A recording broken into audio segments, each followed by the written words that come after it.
آپ لوگوں کے دلوں میں اکثر یہ خیال تو آتا ہوگا کہ اللہ سبحانہ و تعالیٰ کون ہے۔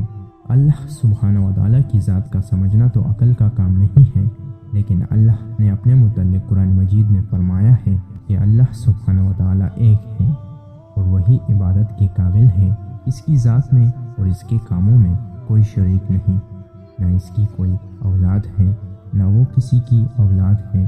وہ آسمانوں اور زمینوں کا نور ہے، وہ ہمیشہ سے ہے اور ہمیشہ رہے گا۔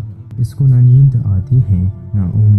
آسمانوں اور زمینوں میں جو کچھ ہے سب اسی نے پیدا کیا ہے، بغیر اس کی مرضی کے کوئی اس کے سامنے کسی کی سفارش بھی نہیں کر سکتا۔ جو کچھ ہونے والا ہے اور جو کچھ ہو چکا ہے سب اس کو معلوم ہے۔ آسمانوں اور زمینوں میں کوئی چیز ایسی نہیں جو اس کے علم میں نہ ہو، وہ اس کا انتظام کرنے سے تکتا نہیں۔ آسمانوں اور زمینوں میں جو چیز ہے وہ اس کی تعریف اور پاکی بیان کرتی ہے۔ وہی پیدا کرتا ہے، وہی موت دیتا ہے اور وہی موت کے بعد قیامت کے دن پھر زندہ کرے گا۔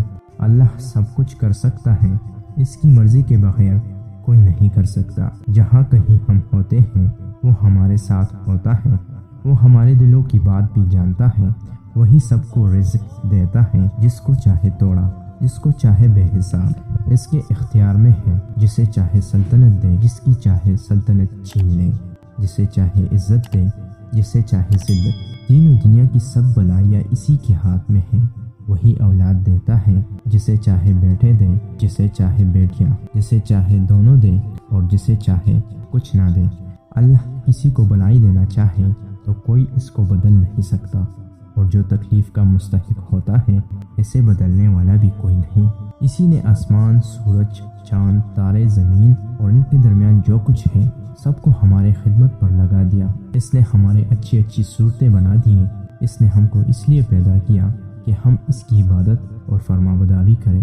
اللہ تعالیٰ نے اپنے پیارے نبی حضرت محمد صلی اللہ علیہ وآلہ وسلم کو اپنا آخری نبی بنا کر بھیجا اور ان کے اوپر اپنا آخری کلام قرآن مجید نازل فرمایا۔